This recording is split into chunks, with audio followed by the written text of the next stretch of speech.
Welcome back అమ్మ. ఈరోజు మన topic macros. Pre processor directives లేదా మ్యాక్రోస్ రెండు సేమ్ అమ్మ. ప్రీ ప్రాసెసర్ అన్న మ్యాక్రోస్ అన్న బోత్ సేమ్.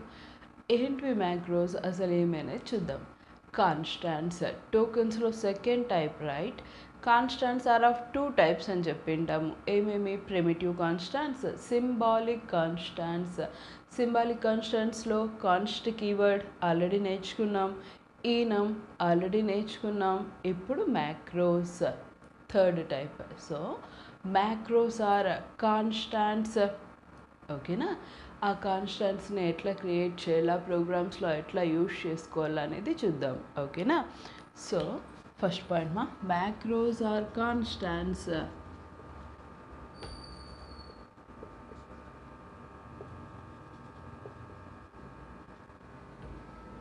క్లియర్? ఆ మ్యాక్రోస్ని మనం ఎట్లా క్రియేట్ చేసుకోవాలా అంటే ఒకసారి చూడండి. యాష్ డిఫైన్ కాన్స్టాంట్స్ కదమ్మా. లైక్ మ్యాథ్స్లో, ఫిజిక్స్లో ఏవైనా కాన్స్టాంట్స్ మనం పై అంటే 3.14, జీ గ్రావిటేషనల్ ఫోర్స్ అట్లాంటివన్నీ ఉంటాయి, 9.8 సంథింగ్ ఉంటుంది కదమ్మా. అట్లాంటి కాన్స్టాంట్స్ని మనం ఏదైనా కాన్స్టాంట్స్ని పెట్టుకోవచ్చు, అవే అని కాదు. నేను ఇక్కడ పై అని తీసుకుంటున్నాను, పిఐ 3.14. ఇది ఒక మ్యాక్రో డెఫినేషన్ అని పిలుస్తాం. దీనివల్ల మనకి యూజ్ ఏమి అనేది చూడండి. ఫస్ట్ మీరు హెడర్ ఫైల్స్ రాస్తూ ఉంటారు, యాష్ ఇంక్లూడ్ stdio.h. ఆ ప్లేస్లోనే దీన్ని మనం రాసేసుకుంటాం. అక్కడే రాయాలని ఏం లేదమ్మా, మెయిన్ లోపల కూడా రాసుకోవచ్చు, ఓకేనా? సరే, మ్యాక్సిమం మనం హెడర్ ఫైల్స్ దగ్గరే ఇది రాసేసుకుంటాం, అంటే గ్లోబల్గానే పెట్టేసుకుంటాం. పెట్టుకున్న తర్వాత మనం ఎక్కడైతే మన ప్రోగ్రాంలో 3.14 అని రాస్తామో ప్రోగ్రామ్స్లో, ఆ 3.14 బదులు మనం డైరెక్ట్గా పై అని రాసేస్తాం. అప్పుడు చూసే వాళ్ళకు కూడా అది 3.14 పై అని చాలామందికి అర్థం కాదు. అదే పిఐ పై అయితే ఈజీగా అర్థమవుతుంది, రైట్? సో యూజర్ ఫ్రెండ్లీగా ఉండడం కోసం కాన్స్టాంట్స్ని లెటర్స్తో రీప్లేస్ చేస్తాం. అండ్ ఏ లాంగ్వేజ్లో అయినా సరే, సిలో అయినా సరే, కాన్స్టాంట్స్ని మనం క్యాపిటల్ లెటర్స్తో డినోట్ చేస్తాం. నేను మర్చిపోయినాను, ఈనమ్స్లో కూడా మీరు ఏం చేస్తారంటే ఆ వేరియబుల్స్ని, ఈనం వేరియబుల్స్ని క్యాపిటల్ లెటర్స్లో పెట్టుకోండి ఇలా, ఓకేనా? అవి కాన్స్టాంట్స్ అని మనం గుర్తుపట్టడం కోసం. దీంట్లో ఇక్కడ యాష్ డిఫైన్ ఉంది కదమ్మా. యాష్ అంటే ప్రీ ప్రాసెసర్, దీన్ని ప్రీ ప్రాసెసర్ డైరెక్టివ్ అని పిలుస్తాం. Pre processor directive. నెక్స్ట్ ఈ పిఐ పై ఉంది కదమ్మా, దీన్ని మ్యాక్రో టెంప్లేట్ అని పిలుస్తాం. మీరు ఎక్కడ పిఐ పై అని రాసినా కూడా ప్రోగ్రాంలో ఆటోమేటిక్గా 3.14 అని రీప్లేస్మెంట్ జరుగుతుంది. అందుకే దాన్ని మ్యాక్రో రీప్లేస్మెంట్ అని పిలుస్తాను, ఓకేనా? Macro replacement. మీరు ఎన్నిసార్లైనా రాసుకోండి పై పై పై అని. కంపైలేషన్ టైం కంటే ముందే అమ్మా, అంటే మీ .exe ఫైల్ జనరేట్ అయ్యే కొన్ని స్టేజెస్ ఉంటాయి కదా, దాంట్లో first stage pre processing stage.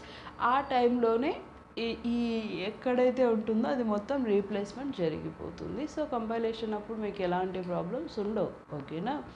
సరే, ఈ మొత్తాన్ని కలిపి, అంటే ఇక్కడున్న ఈ pre processor directive, template, macro replacement అందరినీ కలిపి మ్యాక్రో డెఫినేషన్ అని పిలుస్తాం. ఏం లేదమ్మా, మీరు కాన్స్టాంట్స్ని మ్యాక్రోస్ అని పిలుస్తాం. మ్యాక్రోస్ కాబట్టి ఖచ్చితంగా యాష్తో స్టార్ట్ అవుతాయి.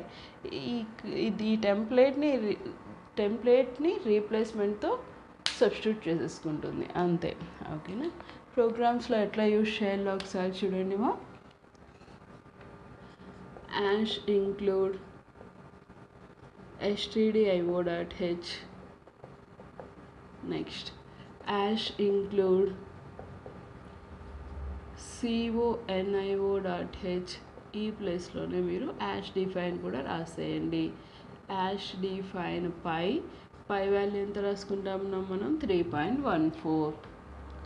నెక్స్ట్ ఒక్క మ్యాక్రోనే క్రియేట్ చేసుకోవాలంటే ఒక ప్రోగ్రాంలో ఎన్నైనా మ్యాక్రోస్ ఉండొచ్చు. ఇక్కడ ఇంకొకసారి యాష్ డిఫైన్ పెట్టి ఇంకొక వాల్యూని కూడా మీరు క్రియేట్ చేసుకోవచ్చు, ఏం కాదు, సరేనా.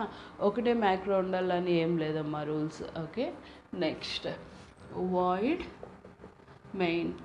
నేను area of circle, circumference of circle చేద్దాం అనుకుంటానా. ఇన్పుట్ కోసం radius r float, area comma circumference, CLR SCR. First r వాల్యూని ఎంటర్ చేసుకోవాలా. printf \n enter r value. Next scanf integer కదా, %d అడ్రస్ ఆఫ్ ఆర్. ఇక్కడ ఏరియాని కనుక్కోవాలా. a = πr². పై అంటే 3.14. దాని బదులు నేను మ్యాక్రో టెంప్లెట్ రాసేసుకుంటానా, pi into r. Next circumference c = 2πr. అట్లా మీరు ఎన్నిసార్లు అయినా కాన్స్టాంట్స్ని యూజ్ చేసేసుకోవచ్చు, ఏం కాదు. ఓకేనా. Next printf \n area %f \n. Continue చేసేసుకోండి. సర్కంఫరెన్స్ పూర్తి రాసుకోండి మీరు, %f, a, c, get ch, main కూడా క్లోజ్. అర్రే సైజెస్ని కూడా మీరు ఇట్లా యాష్ డిఫైన్తో డిస్ప్లే చేసేసుకోవచ్చు, ఏం కాదు. అది మనం డేటా స్ట్రక్చర్స్లో చూద్దాం మళ్ళీ. ఓకేనా. ఇదొక లైన్ గుర్తుపెట్టుకోండి, ఇట్లా రాయొచ్చు అని. డేటా స్ట్రక్చర్స్లో మనకు మళ్ళీ పనికి వస్తుంది ఇది. ఓకేనా. అర్రే సైజ్ని డిఫైన్ చేసుకునే కోసం. ఇంకా ఏమైనా డౌట్స్? ఏం లేవు కదా. ఇది మ్యాక్రోస్.